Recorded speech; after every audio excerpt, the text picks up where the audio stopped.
नमस्कार दोस्तों, कैसे हैं आप सब। उम्मीद करता हूँ आप सभी अच्छे होंगे।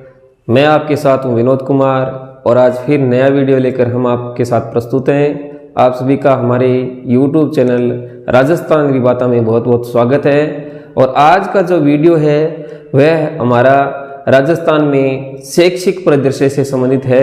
अगर आप हमारे चैनल पर नए हैं तो चैनल को सब्सक्राइब और लाइक अवश्य करें। अपने सुझाव कमेंट बॉक्स में रखें, वीडियो को अंत तक जरूर देखें। तो आज का जो हमारा वीडियो है राजस्थान में शैक्षिक परिदृश्य पर। राजस्थान में शैक्षिक परिदृश्य। राजस्थान में अगर शिक्षा का विकास देखें राजस्थान और भारत के संदर्भ में, तो प्राचीन काल में हमारे देश में गुरुकुल शिक्षा पद्धति थी। और प्राचीन समय में अगर जाएं देखें तो पता चलता है कि प्राचीन काल में देश में कई बड़े बड़े विश्वविद्यालय थे, जहां दूर दूर से, यहाँ तक कि विदेशों से भी यात्री आया करते थे विश्वविद्यालयों को देखने के लिए। और विदेशों से अनेकों विद्यार्थी यहाँ पढ़ने के लिए आया करते थे। इस प्रकार के विश्वविद्यालयों में देखें तो नालंदा, तक्षशिला, विक्रमशिला, वल्लभी आदि कई प्रसिद्ध विश्वविद्यालय हमारे देश में रहे हैं। तत्पश्चात मध्यकाल में देखें तो मध्यकाल में विदेशी आक्रांताओं के द्वारा इस देश की संस्कृति को नष्ट भ्रष्ट किया गया और अनेकों जो बड़े बड़े पुस्तकालय और विश्वविद्यालय थे उनको तोड़ दिया गया। तो मध्यकाल में शिक्षा का बहुत ही ज़्यादा अवनयन अर्थात अवनति हुई थी और शैक्षिक दृष्टि से हमारा जो देश है वो काफ़ी पिछड़ गया था। प्राचीन काल में देखें तो इस देश में गार्गी, मैत्री और लोपामुद्रा जैसी विदुषी स्त्रियां भी साहित्य में देखने को मिलती हैं, जिन्होंने उच्च शिक्षा प्राप्त की थी। और इसका प्रमाण है उनके द्वारा लिखी गई अनेक रचनाएं, उनके द्वारा जो लोक साहित्य की वाद विवाद प्रतियोगिता है उनमें लिया गया है भाग आदि देखते हैं। इसके साथ साथ प्राचीन काल में जो विदेशों से पढ़ने वाले यात्री हैं उनमें देखें तो नालंदा विश्वविद्यालय में चीनी यात्री हेनसांग भी आए थे, जिन्होंने 15 वर्ष के लगभग यहाँ रहकर अध्ययन भी किया था। मध्यकाल में शिक्षण संस्थाओं के नष्ट होने से स्त्री शिक्षा भी पिछड़ गई, क्योंकि पर्दा प्रथा थी उसका प्रचलन बहुत ज़्यादा हो गया था। इस वजह से स्त्री शिक्षा भी पिछड़ गई। अब भारत में उसके बाद आ जाते हैं अंग्रेज। मुगल काल के बाद देखें तो आ जाते हैं अंग्रेज। और अंग्रेजों के शासनकाल में प्रारंभ में चूंकि ईस्ट इंडिया कंपनी का भारत में शासन रहा अंग्रेजी राज में, तो ईस्ट इंडिया कंपनी का मुख्य उद्देश्य यहाँ से केवल और केवल अधिकाधिक व्यापार कर ज़्यादा से ज़्यादा मुनाफा कमाना था। इस वजह से प्रारंभ में उन्होंने भारत में शिक्षा की जो व्यवस्था थी उसमें कोई रुचि नहीं ली।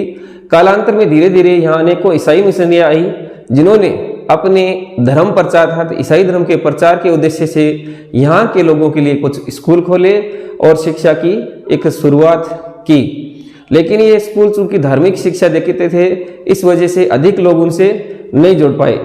तत्पश्चात अगर देखें तो वर्ष 1781 में गवर्नर जनरल थे भारत में वॉरेन हेस्टिंग्स, और वॉरेन हेस्टिंग्स के द्वारा कलकत्ता में एक मदरसा जो स्थापित किया जाता है। और यह कंपनी की जो सरकार है, ईस्ट इंडिया कंपनी की जो सरकार है, उसके द्वारा स्थापित किया गया एक प्रकार का विद्यालय था, यानी पहला विद्यालय था। इसके बाद देखें 1813 में भारत में एक चार्टर एक्ट अंग्रेजों के द्वारा लाया जाता है। और इस चार्टर एक्ट में 1813 में एक व्यवस्था की जाती है कि भारत में शिक्षा पर प्रति वर्ष हम 1 लाख रुपए का बजट खर्च करेंगे। 1813 के जो चार्टर एक्ट है, इसमें जो शिक्षा थी उसका माध्यम अंग्रेजी प्रस्तावित किया गया था। और इस चार्टर एक्ट में जो शिक्षा के लिए व्यय का प्रावधान किया गया था, अर्थात शिक्षण संस्थाओं की स्थापना का जो उद्देश्य स्थापित किया गया था, उनका मुख्य लक्ष्य क्या रहा था? धर्म प्रचार की जो अधिकाधिक उपलब्धि हो, अर्थात अधिक से अधिक मात्रा में ईसाइयों के धर्म के बारे में, अर्थात ईसाई धर्म के बारे में प्रचार किया जाए। लेकिन 1833 के बाद कंपनी की जो नीतियां हैं वह इस परिदृश्य में बदल जाती हैं। कंपनी अंग्रेजी माध्यम के माध्यमिक विद्यालयों की स्थापना और महाविद्यालय स्तर तक इस शिक्षा के जो केंद्र हैं उनकी स्थापना के लक्ष्य के पर बल देती है। राजस्थान में अगर शिक्षा की बात करें तो राजस्थान में शिक्षा का जो प्रसार है उसका प्रारंभ वर्ष 1818 की सहायक संधियां पूरी हो जाने के बाद शुरू होता है। राजस्थान में इस दौर में अंग्रेजी शिक्षा के प्रारंभ की बात करें तो वह शुरू होती है अजमेर से। कहां से शुरू होती है राजस्थान में अंग्रेजी शिक्षा?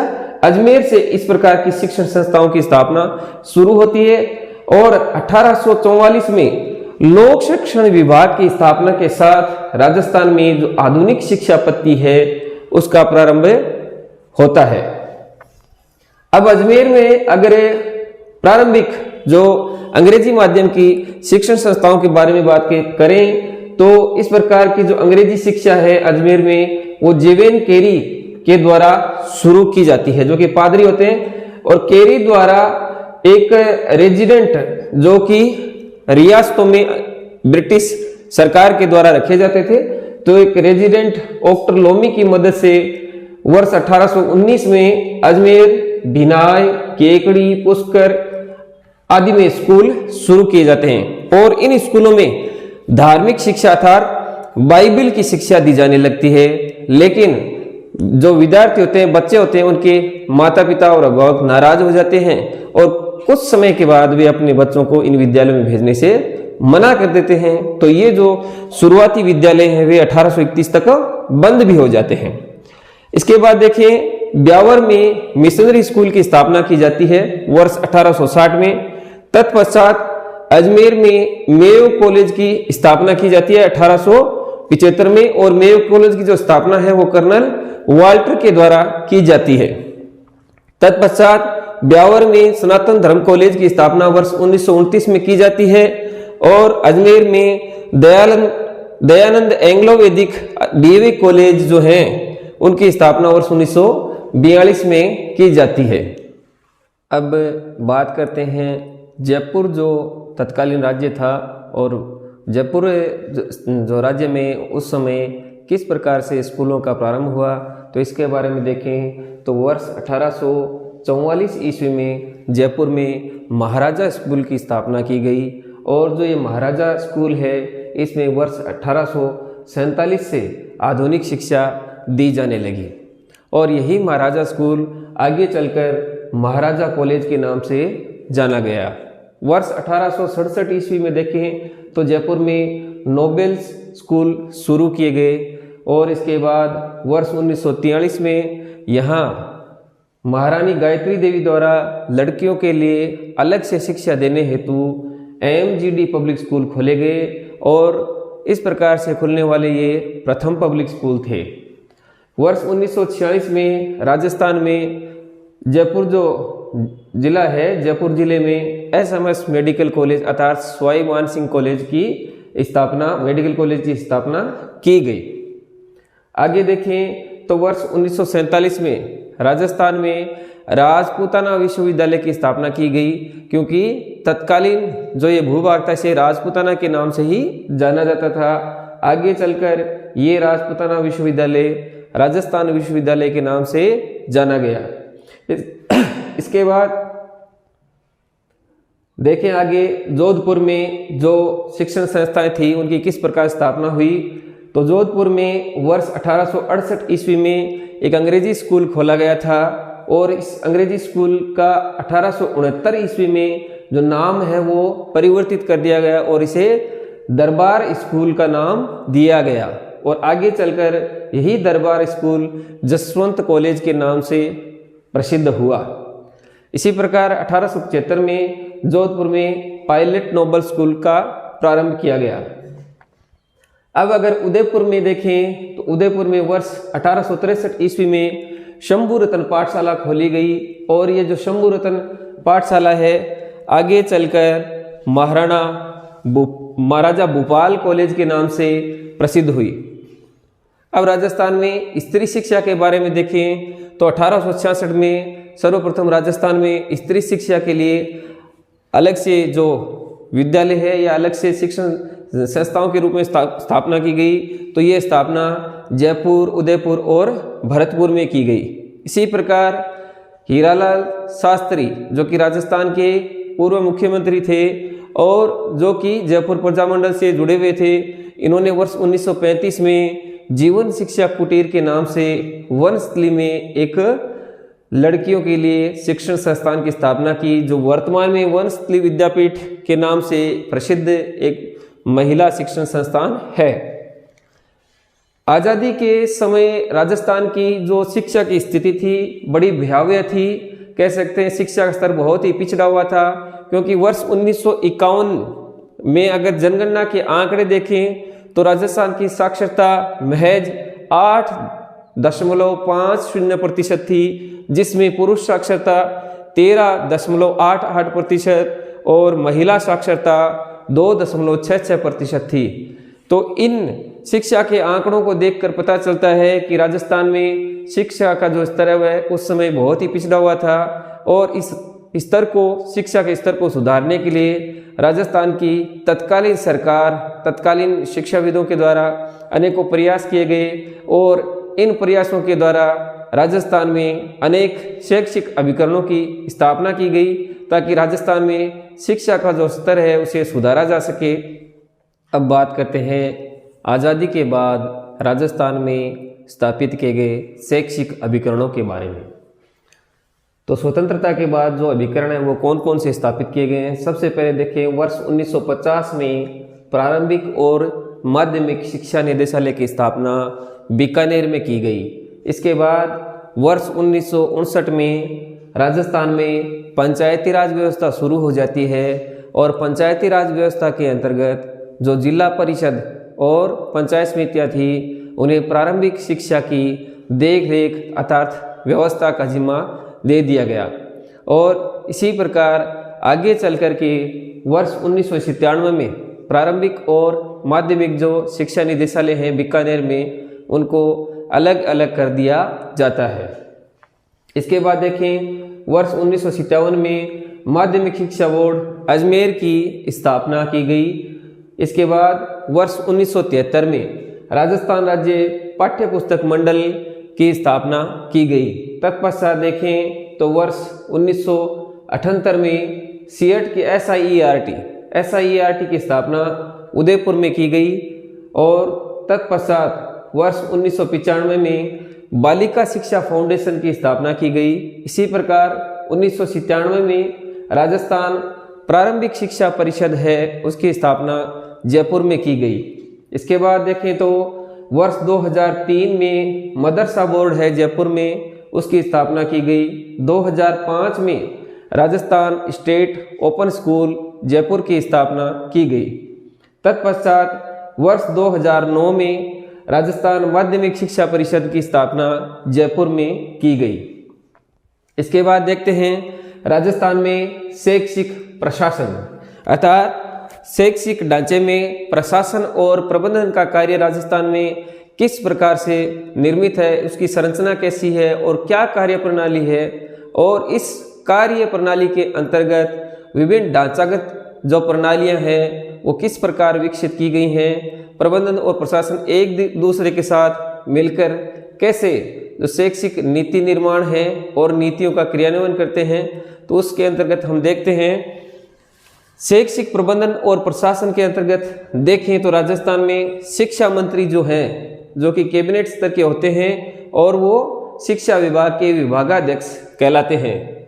शिक्षा मंत्री के सहायतार्थ उनकी सहायतार्थ राज्य मंत्री के दर्जे के शिक्षा राज्य मंत्री होते हैं, और इस व्यवस्था के अंतर्गत जो शिक्षा की व्यवस्था है उसके अंतर्गत प्रशासन और प्रबंधन के अंतर्गत शिक्षा की व्यवस्था राजस्थान में की गई है। प्रशासन में जो शैक्षिक नीतियां होती हैं उन नीतियों का निर्माण किया जाता है, जबकि प्रबंधन में शैक्षिक नीतियों को लागू किया जाता है, उनका क्रियान्वयन किया जाता है और बौद्धिक स्तर पर उनका निरीक्षण भी किया जाता है। प्रशासन के अंतर्गत देखें तो शिक्षा जो सचिवालय शिक्षा का सचिवालय जयपुर में स्थित है। इस सचिवालय में अतिरिक्त मुख्य सचिव, प्रमुख शासन सचिव और शासन सचिव होते हैं। वही बात करें प्रबंधन की, तो प्रबंधन में जो राज्य स्तर है उस पर निदेशालय होता है। निदेशालय का अन्य नाम आयुक्तालय भी है, और इसके साथ साथ जो इसके निदेशालय के जो मुख्य अधिकारी हैं उन्हें आयुक्त या निदेशक के नाम से जाना जाता है। इनके साथ होते हैं अतिरिक्त निदेशक और संयुक्त निदेशक। अब बात करें सचिवालय की, जो सचिवालय है उसे सचिवों का घर कहा जाता है। और सचिवालय में क्या होता है, जो शैक्षिक नीतियां होती हैं उनका निर्माण होता है। सचिवालय का शिक्षा सचिवालय जो है उसका मुख्य है वह अतिरिक्त मुख्य सचिव होता है जो कि IAS अधिकारी होता है। अब बात करते हैं राजस्थान में प्रमुख जो निदेशालय हैं उनके बारे में। शिक्षा निदेशालय जो प्रमुख कौन कौन से हैं राजस्थान के, उनके बारे में बात करें तो सबसे पहले देखते हैं राजस्थान प्रारंभिक और माध्यमिक जो शिक्षा का निदेशालय है, अर्थात प्रारंभिक शिक्षा निदेशालय और माध्यमिक शिक्षा निदेशालय है वह है बीकानेर में और इसकी स्थापना वर्ष 1950 में की गई थी। इसके बाद देखें सतत साक्षरता निदेशालय जो कि जयपुर में है और इसकी स्थापना वर्ष 2001 में की गई थी। आगे देखते हैं राजस्थान संस्कृत शिक्षा निदेशालय जो कि जयपुर में स्थापित है और इस शिक्षा निदेशालय की स्थापना वर्ष 1957 ईस्वी में की गई थी। इसके बाद राजस्थान कॉलेज शिक्षा निदेशालय जो कि जयपुर में स्थित है, इसकी स्थापना भी वर्ष 1958 में की गई थी।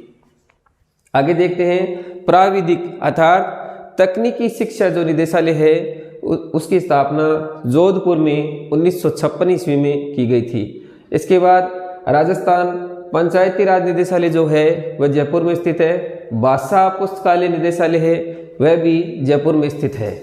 इसके बाद देखते हैं राजस्थान में शिक्षा के मंडल अर्थात एजुकेशन जो जोन है उनकी स्थापना की गई है और शिक्षा के लिए जो संभाग है मंडल है उनकी कुल संख्या है वह है 9।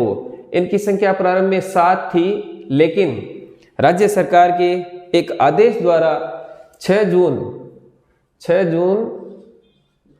2013 से राजस्थान में जो शिक्षा मंडल है उनकी संख्या 2 बढ़ाकर 9 कर दी गई है। और जो ये 2 नए मंडल हैं वो कौन कौन से, एक तो है पाली और दूसरा है बीकानेर। इस प्रकार से वर्तमान समय में राजस्थान में कुल जो मंडल है शिक्षा मंडल उनकी संख्या 9 है। और इन मंडलों की चर्चा करें, इनके नाम की, उनमें शामिल जिलों की चर्चा करें तो देखते हैं सबसे पहले जयपुर मंडल। जयपुर मंडल में 3 जिले शामिल हैं, जयपुर, अलवर और दौसा। इसके बाद चर्चा करते हैं जोधपुर मंडल की। जोधपुर मंडल में भी 3 जिले हैं, जोधपुर, जैसलमेर और बाड़मेर। इसके बाद चूरू मंडल जिसमें चूरू, सीकर और झुंझुनू जिले शामिल हैं। तत्पश्चात कोटा मंडल जिसमें कोटा, बूंदी, बारां और झालावाड़ जिले शामिल हैं। इसके बाद उदयपुर मंडल जिसमें उदयपुर, राजसमंद, बांसवाड़ा, डूंगरपुर, चित्तौड़गढ़ और प्रतापगढ़ जिले शामिल हैं। इसके बाद देखते हैं अजमेर मंडल को। अजमेर मंडल में अजमेर, भीलवाड़ा, टोंक और नागौर जिले शामिल हैं। अगला मंडल है भरतपुर जिसमें भरतपुर, धौलपुर, करौली और सवाई माधोपुर जिले शामिल हैं। फिर है पाली मंडल जो कि नवीन मंडल है, पाली और बीकानेर दोनों ही।